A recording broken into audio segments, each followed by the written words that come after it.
تيدي روزفلت قال مرة: ليس الناقد هو المهم ولا الرجل الذي يشير إلى كيف يتعثر الرجل القوي، بل يذهب الرصيد إلى الرجل الذي هو بالفعل في الساحة بوجه ملطخ بالتراب والعرق والدم، الذي يكافح ببسالة، الذي في أسوأ الأحوال إن فشل فهو على الأقل يفشل بينما يجسر بشدة، لكي لا يكون مكانه أبدا مع تلك النفوس الباردة الجبانة التي لا تعرف لا النصر ولا حتى الهزيمة.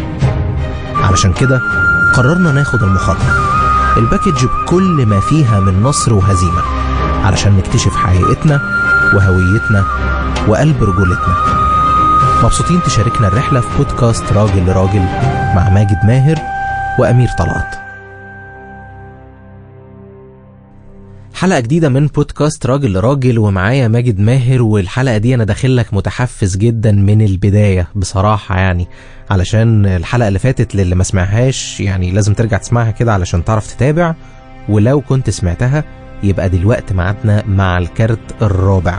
الحلقة اللي فاتت نهيناها ب3 كروت بنحاول فيهم ندافع عن الرجولة ونشوف ايه الأفكار اللي كانت جوانا والحاجات اللي اترمت في أذهاننا من واحنا صغيرين عن مفهوم الرجولة، مين هو الراجل، بيعمل ايه المبادئ اللي بيمشي عليها. الحلقة اللي فاتت خلصنا 3 كروت، والحلقة دي هنبتدي من الكارت الرابع واللي أتمنى إن ماجد ما يقدرش يحرقهم لي.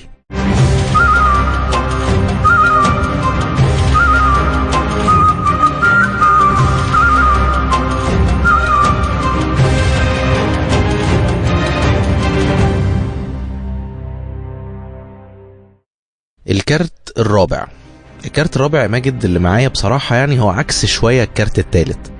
فاحنا الكارت الثالث كان الراجل ما يعبوش غير جيبه، فاحنا طول الوقت بندور على الفلوس. بس الكارت الرابع لو ما لقيناش الفلوس فعندنا معنى تاني للرجولة، انه بيقول انه بص بقى ما تعيطش، انت تشيل مسؤولية البيت، ما تشتكيش، قوة احتمال بلا حدود. ده الكارت الرابع، انت تفضل تحتمل كل المصايب اللي بتحصل لك ووضعك الضيق والدنيا اللي جاية عليك، ولا تعيط ولا تشتكي ولا تقول تعبت ولا اي حاجة. انت هتشيل مسؤوليات، بس تقعد تشيل مسؤوليات وتحتمل كل الحياة والكواكب المجاورة وانت مكمل في الحياة ثابت. فانت كده تبقى راجل. فيقولك لا اصل ده مرفه، هي دي رجالة، ده معاه فلوس وبص راكب عربية عاملة ازاي وساكن فين، ده ما شافوش الشغل والشقة والتشقق الايد، وبص كفوفه ناعمة ازاي. فتلاقي دايما الفئة دي بتنتقد اصحاب الكارت الثالث في انه لا انت معاك فلوس، انت مستريح، انت ما شفتش تعب في حياتك. لكن انا بقى اللي شايل المسؤولية، انا اللي عليا الحمل كله. تعالى كده حط نفسك مكاني وريني هتبقى راجل ازاي. ايوه طبعا، يعني التربية ليها عامل كبير جدا جدا جدا في ان احنا نفورم الرجل من الولد وهو صغير. الكلام اللي بقوله له حاجة كتير قوي، زي ان الولد ما يعيطش، زي ان انت راجل البيت النهاردة. ولد مثلا عنده 7-8 سنين وانا مسافر، فاقول له حبيبي انت مكاني النهاردة، انت راجل البيت، انت تاخد بالك من ماما واختك. الشيلة الكبيرة اللي بنشيلها للولد باسم ان هو ايوه يشيل ويبقى جامد، دي مرات كتيرة جدا بتبقى قاسية عليه، لانه هو ما يقدرش يشيل الشيلة دي. بيشعر ان هو تايه، بيشعر ان هو خايف، بيشعر ان هو عليه لود كبير جدا او حمل كبير جدا، ومحدش دربه او محدش قال له ازاي يقوم بيه. فاكشولي ده او في الحقيقة يعني ده بيخليه ينهار على المدى البعيد اكتر ما ان هو يكون بيقف على رجليه. لكن كمان مش بس التربية، لكن حتى المجتمع والميديا ربطت في حياتنا فكرة اسمها الرجل العصامي. يقول لك ده بنى نفسه بنفسه، له مني كل التقدير، بس انا عايز اقول لك الحالة الحقيقية هو الراجل ده يتيم اصلا. يعني الراجل ده ملقاش حد يسنده، ملقاش حد يقول له الطريق، ملقاش حد يدربه، ملقاش حد يقول له جربت تعمل كذا طب ما فيش مشكلة، ملقاش حد يقف جنبه لما انهار. فاحنا كلنا بنمجد الرجل العصامي، بس في حقيقة الامر الراجل العصامي ده يعني 1 من كام في المية اللي قدروا يقفوا على رجليهم في الجزء ده. لكن احنا محتاجين كرجالة ان احنا يكون في ناس بتمشي معانا الطريق، في ناس بتساعدنا، في ناس بتنور كشاف قصادنا وتقول لنا الطريق ده مش كويس، الطريق ده احسن. محتاجين نشوف تجارب، محتاجين نشوف ناس تتكلم عن تجاربها الفاشلة قبل ما تتكلم عن تجاربها الإيجابية، عشان نقدر نكون فعلا بنشيل الشيلة اللي على قدنا وبنمشي السكة المظبوطة. يمكن في الحلقات الجاية نتكلم عن تعامل الراجل مع الجرح بتاعه أو مع المشاكل اللي في حياته، لكن الراجل ما يعيطش، الراجل ما يعملش، الراجل ما يسويش. مرة تاني دي قائمة من ما يجب وما المفروض. أنا لازم أقبل محدوديتي، أنا لازم أعرف أولي فين وآخري فين، واللي بيحدد الحتة دي هو وجود رجالة تاني في حياتي أكبر مني أو جنبي في السكة، بنشرح لبعض وبنتكلم مع بعض وبنسند مع بعض بوجود معيار أو موجود إدراك لقدرتي وشيلتي اللي أقدر أمشي بيها. طيب انا هطلع لك الكارت الخامس والسادس مع بعض بصراحة، يعني لان هما الاتنين عكس بعض، وده تحدي بالنسبة لنا برضو كرجالة. يعني احنا فصصنا كده شوية صفات، فقعدنا نقول انه ذكر ما نفعش معاك، قوة عضلية ما نفعش معاك، امكانيات مادية هدمتها لي، قوة احتمال بلا حدود بوظتها لي. فانا هنزل لك باخر كارتين بصراحة، ودول اختيار قدام الراجل طول الوقت. اما انك تكون النموذج الجغرافي بقى، يعني اما انك تكون النموذج الشرق اوسطي اللي هو الراجل بتاعنا احنا الشرقي ده، اللي هو الحمش الغيور، اللي هو انت كلمتي مين النهارده، ما تسيبيش مسحيهم كلهم من على الفيسبوك، انا بغير، انا حمش، انا كده. او الشقيان برضو اللي طالع عينه، اللي طول الوقت بيشتغل ويشقى عشان يوصل لفتاة احلامه. فهو طول الوقت الراجل النموذج الشرقي الصرف اللي حوالينا. او انه مش هتبقى كده، لكن هتبقى بقى نموذج الراجل الغربي الجميل ده، التوم كروز الحلو اللي بنشوفه في الافلام، اللي بيشد لها الكرسي وهي جايه تقعد، اللي بيفتح لها باب العربيه، انك لازم تبقى كول وسيم، ريحتك حلوه طول الوقت، مش جاي من الشغل عشان تقابلها تاخدها مش عارف فين كده. فبتحب الانطلاق، منفتح عادي جدا، لو عندها علاقات مع اي حد الدنيا تمام. انا بالعكس انا بدعم المرأة قوي، فاعملي اللي انت عايزاه، انا لا هسألك رايحة فين ولا جاية منين، وحياتك الخاصة بقى، ويلا بينا نروح جناين ونجري ورا بعض ونضرب بعض بمخدات ريش نعام والجو ده يعني. فاحنا قدام نموذجين، يا اما النموذج الشرق اوسطي ده اللي هو انا راجل شرقي متحفظ على كل حاجة، باخد بالي من كلامي وبكلامها، بتحكم في كل حاجة حواليا بما فيهم هي، ولا النموذج الراجل الغربي الجميل الكيوت اللي بنشوفه في الافلام الاجنبي. حلوة يا أمير، يعني ماشي زنقتني، وعشان كده مش هرد على النموذجين، لكن أنا هرد بكلمتين. في كلمة اسمها الانسكيورتيز أو اللي هو عدم إحساسي بعدم الأمان، وفي كلمة اسمها المانيبيوليشن أو اللي هو تلاعب. بالظبط، بلعب بيك أو بعمل حاجة عشان أصدر لك صورة معينة. ما بين الحتتين دول بتيجي صفات كتيرة قوي، أو بتيجي الرجل يمتهن أو يمتهج أساليب معينة عشان يعيش بيها. من الانسكيورتيز اللي هي او عدم الامان هو ان انا ابقى بزعق، ابقى بستعمل صوتي، بستعمل قوتي الجسديه، بستعمل حقي في ان انا الراجل، بستعمل حقي في ان انا الاب، بستعمل حقي في ان انا اللي بصرف على البيت ده، مع انه مش دايما بيكون كده. النهارده احنا في هذا القرن وفي هذه الحياة المرأة بتقدر تجيب فلوس زي الراجل واكتر. بيوت كتيرة قوي على فكرة النهاردة الست بتقبض اكتر من الراجل. يعني المرأة بقت بتقدر تسوق العربية، يعني مش بتقدر من زمان عندنا، لكن يعني اقصد اقول انت في حتة خسرانة لو خليت عدم الامان هو اللي يقودك، وفي حتة كسبانة لو بدأت تمسك ايه اللي انت خايف منه وايه اللي انت قلقان منه وايه اللي انت قلقان عليه، وتقدر تعرف جاي منين، او تقدر تدور جاي لك منين وتعالجه ازاي. النموذج التاني هو التلاعب. ان انا ابقى شخص متفهم، شخص متحضر، شخص زي ما انت قلت كده، مش قادر اقول غربي ومش قادر اقول توم كروز، عشان يعني في ناس بتحب الممثلين وتوم كروز بالذات ما اعرفوش يعني شخصيا، لكن عايز اتكلم ان التلاعب هو ان انا بصدر صورة عكس اللي جوايا.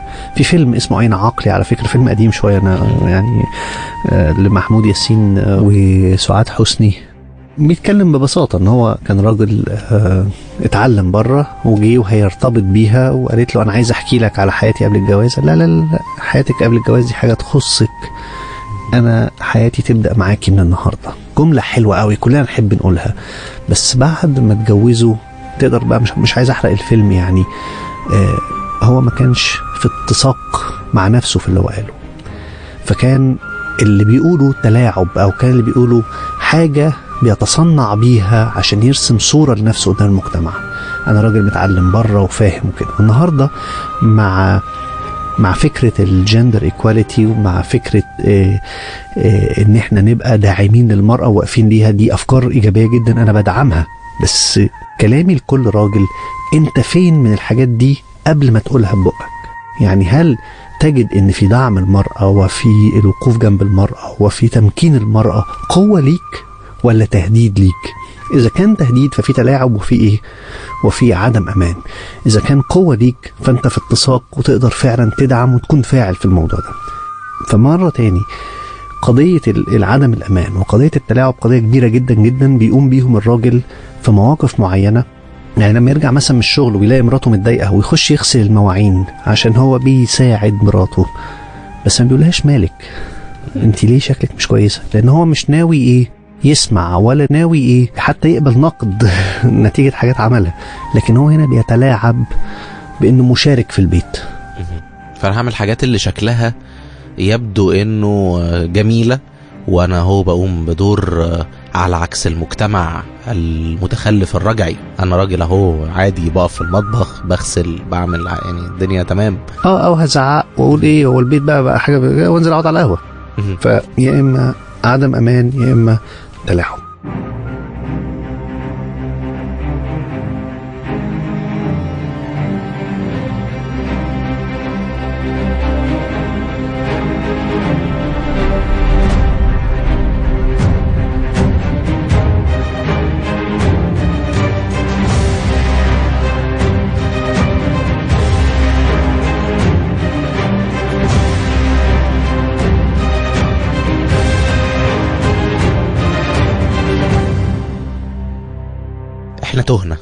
احنا بقالنا كتير عمالين بنهدم كتير من المفاهيم اللي موجودة حوالينا.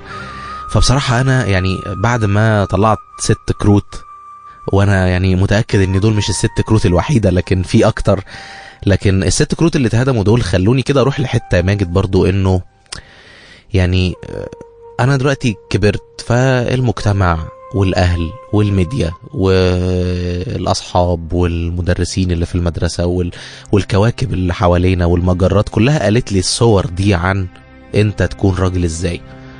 لما بكتشف واتصدم انه الموضوع صعب، وانه ده كل المفاهيم دي كانت اي كلام، انا بقف قدام بقى سؤال، يعني ندور فين على معنى الرجولة؟ سؤال قوي، بس في مثل امريكاني اعتقد يعني بيقول لك انه مكان ما تلاقي تفاحة واقعة غالبا كان فيه او هنا فيه شجرة تفاح. مهم قوي ان انا اعرف انا جيت منين، يعني انا ليا جدر، والجدر ده هو الناتج اللي انا بقيت فيه. ودي الحتة اللي مرات كتيرة قوي احنا كرجالة ما بنحبش ان احنا نخش فيها، لانها قد تكون مليانة عتمة وضلمة ومقاسي. لما حد بيشوفني بيقول لي يا ده انت نسخة من ابوك، السؤال ده او الجملة دي بتدي انعكاسات كتيرة قوي في حياة كل راجل مننا. في ناس تشعر بيها انها وسام على صدرها، وفي ناس تشعر انه يا بعد كل اللي انا عملته ده برضه هطلع نسخة من ابويا. الاوريجين او الاصل بتاعي بيحدد حاجات كتيرة قوي قوي قوي قوي، فانا عامل ازاي.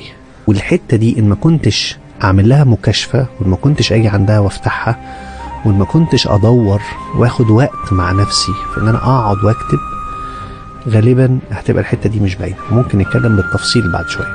انا عايز ارجع للصورة قبل دي. احنا في آية في التكوين بتقول على صورة الله خلقهم ذكرا وأنثى خلقهم. ربنا ما عندوش جسد مادي، عشان كده الاختلاف هنا والشبه هنا على المستوى النفسي. فأنا ذكر على صورة الله، وفي أنثى على صورة الله. السؤال هنا، لو ده الأوريجين أو لو ده الأصل اللي أنا جاي منه، إدراكي أصلا لله وإدراكي أصلا لأن أنا مخلوق من الخالق، وإدراكي أن أنا أتساءل عن هذا الخالق وفلسفته ودعوته وخلقني ليه، ده في حد ذاته يديني نقطة بداية أقدر ألاقيها.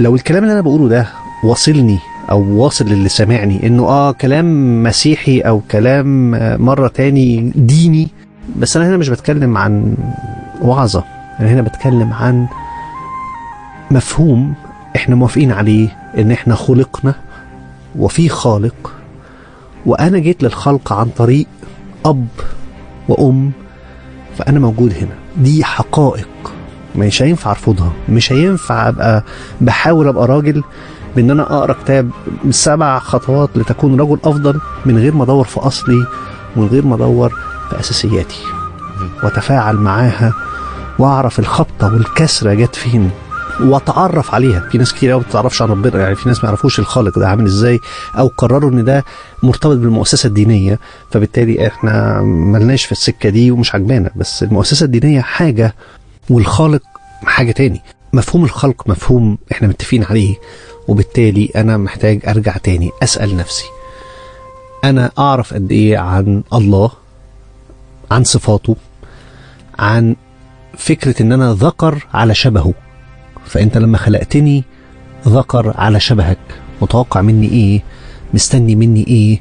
دي نقطة بداية. النقطة الثانية هي أبويا وأمي. أراجع التربية أو أراجع الأفكار اللي اتحطت في بيتنا، أراجع علاقتي بأبويا. ويمكن في حلقة يمكن نتكلم عنها أنا وإنت أمير عن الحتة دي، هي المبادئة أو الفاليديشن، الصلاحية. لكن دي حتة مهمة جدا. أنا أبويا وأمي كان دورهم إيه في تربيتي وفي نشأتي وفي علاقتي بأخويا وأختي. كل دي حاجات لازم أدور فيها عشان أقدر أوصل لجزء مهم قوي من رجولتي. الحاجة التانية الأسهل بقى خالص هي إن أنا أبدأ من أنا بحب أعمل إيه وما بعملوش ليه، أنا نفسي أعمل إيه وما بعملوش ليه. فرجالة كتير قوي نفسهم يعملوا حاجات لكنه مش قادر، لأنه أنا كده مش هعرف أحوش، أنا كده مش هعرف أجيب فلوس، أنا كده مش هعرف أتجوز، أنا كده مش هعرف. لكن أنا بداية إن أنا نفسي أعمل إيه، وإن أنا فلتر ده ما بين إنه هو حاجة إكستريم أو حاجة يعني زايدة قوي بعيدة عن الواقع، لكن ممكن ألاقي حاجات تانية أقرب للواقع بس ما هياش الواقع اللي أنا عايشه، فتقدر تخليني أخد خطوة فيها أمل، فيها نظرة لقدام، فيها دعوة حتى للناس اللي حواليا، ما تيجوا نعمل كذا.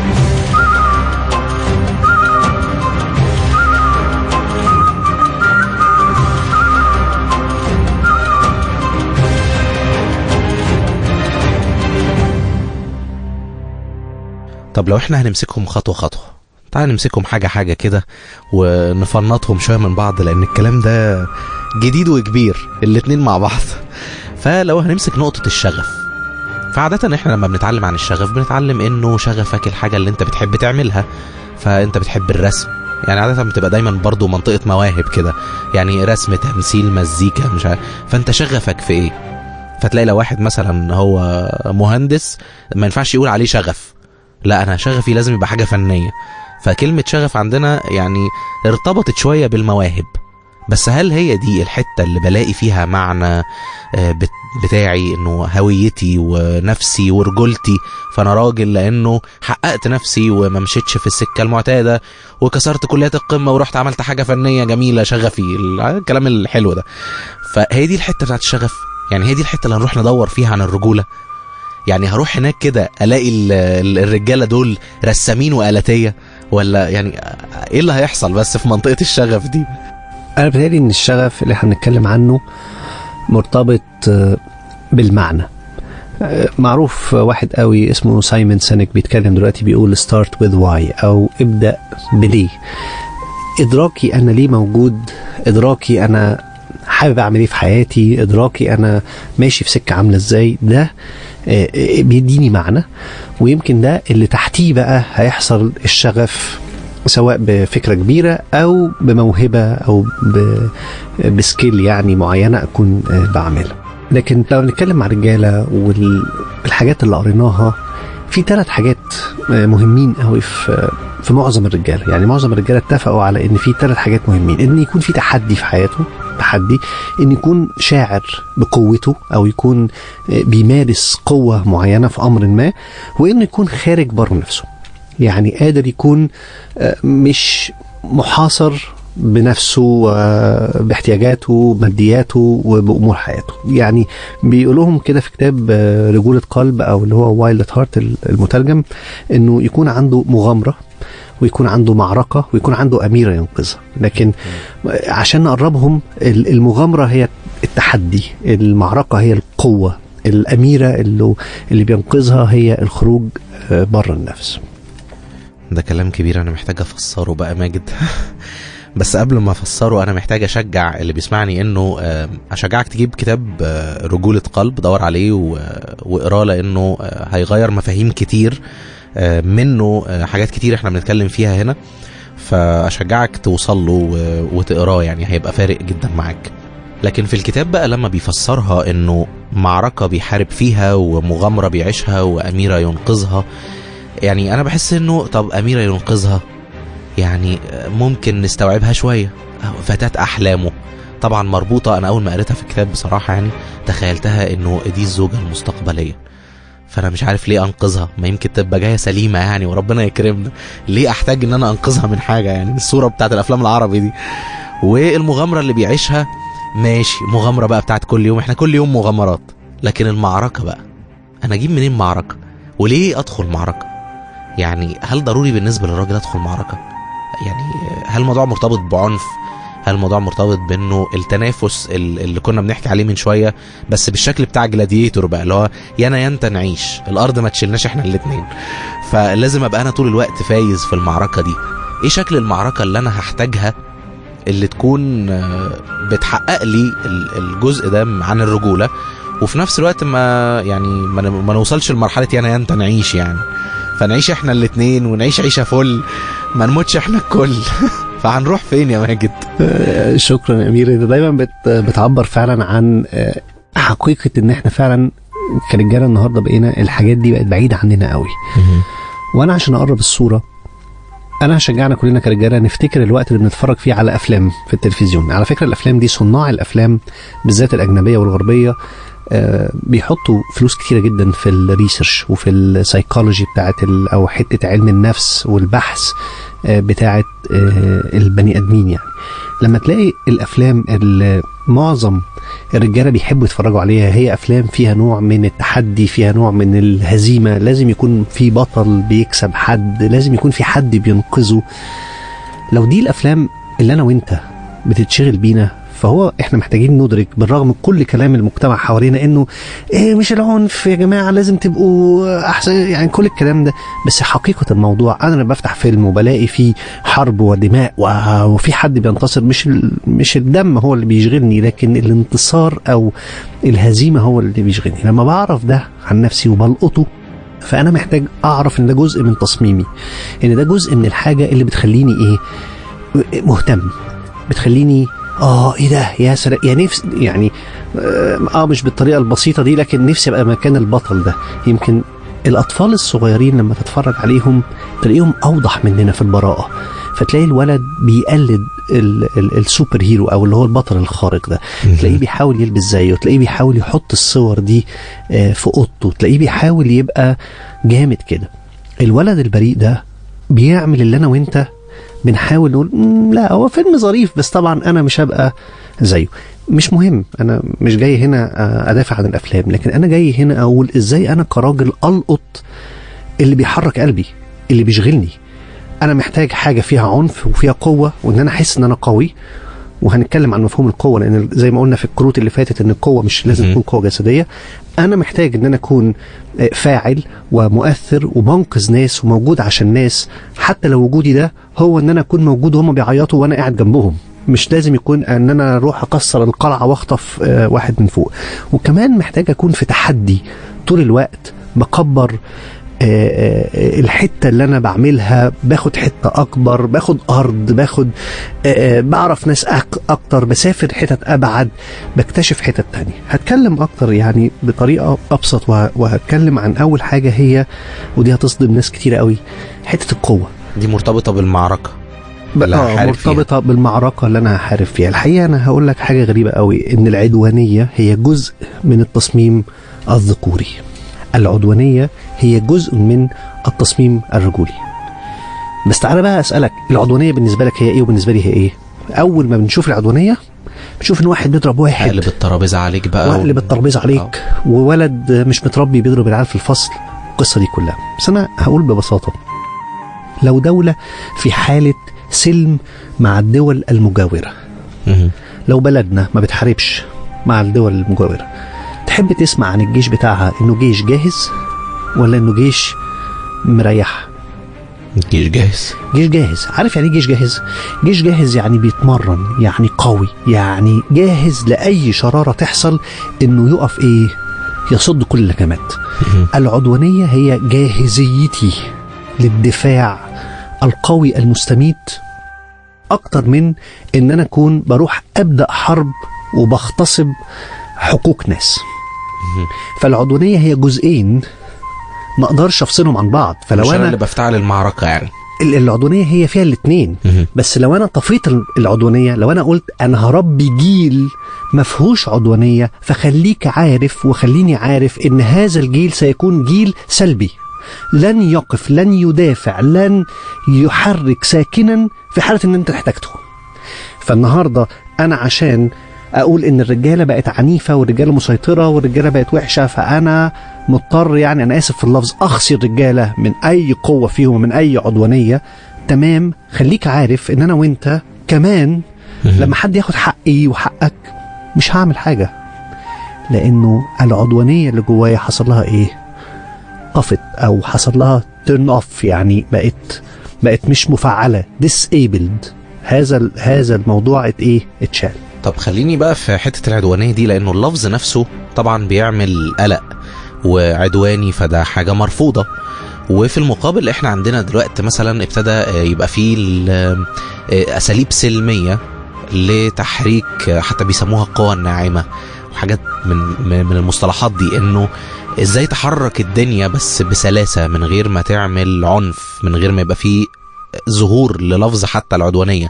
فمثلا لما غاندي يقود انقلاب سلمي كده وشكل، يعني غاندي يمكن اكتر واحد في العصر الحديث مرتبط اسمه بالسلمية، فهو ما خرجش يحارب الاحتلال على قد ما كان سلمي جدا. فهل ده كده بعيد عن معنى الرجولة او بعيد عن معنى العدوانية اللي تقصدها؟ هذه السلمية هي العدوانية اللي انا بتكلم عنها. اوكي، فعشان انا مش بتكلم عن الطريقة، ما نتفهمش انه عدوانية معناها قوم اتخانق. ده اللي الميديا حطت لفظ على ان العدوانية هي ان انت تقوم تضرب الناس، هي ان انت تغتصب حق الناس، هي ان انت تاخد، لكن مش هي دي العدوانية. العدوانية هي قدرتي على ان انا اقول رأيي. واحد واخد مكانك لازم تقول له ده مكاني. واحد واخد حقك لازم تقول له ده حقي انت واخده. لكن ممكن بقى مش هتقدر تعمل كده، فباسم ان احنا ما نضايقش بعض، ما ناجي على نفسي شوية. انا موافق انك تعمل كل ده لو انت مبسوط بده، لكن لو انت خايف، لو انت راجع لورا، لو انت مش عايز تزعل حد، لو انت مش قده وجواك شاعر بالضعف، فده بيفقدك قلبك، بيخلي على المستوى المجتمعي عندنا رجالة غير فاعلة. أنا فين من القوة؟ أنا فين من المعركة اللي أنا المفروض أكون موجود فيها؟ دي حتة مهمة أوي. في قوة معينة وفي إصرار معين على حتة، كل ما بنرجع فيها ورا باسم الديسنسي أو اللطف أو إن إحنا نبقى مجتمع متحضر، بتعمل مشكلة. على فكرة كل الناس اللي راحت ضربت ناس في المدارس بالمسدسات، أعمال يعني إرهابية أو whatever، اللي أنقذ الناس هناك كانت رجالة تانية. فدايما الفكرة مسيطرة إن العدوانية هي إن أخش أضرب الناس فهتشيل منهم المسدسات. على فكرة اللي فتحوا البيبان وماتوا عشان خاطر الناس تانية تنقذ وقللوا عدد الضحايا كانوا رجالة برضه. فالعدوانية هي إن أنا أخد موقف قوي في موقف محتاج وقفة، مش إن أنا أغتصب وأضرب واخد حق الناس. جميل جدا، وكويس ان احنا بنغير حتى مفهوم العدوانية، لألا الموضوع يختلط بقى انه يلا يا جماعة بينا نقتل بعض وحد فينا يعيش. فيعني كويس ان احنا عدلنا الدفة شوية.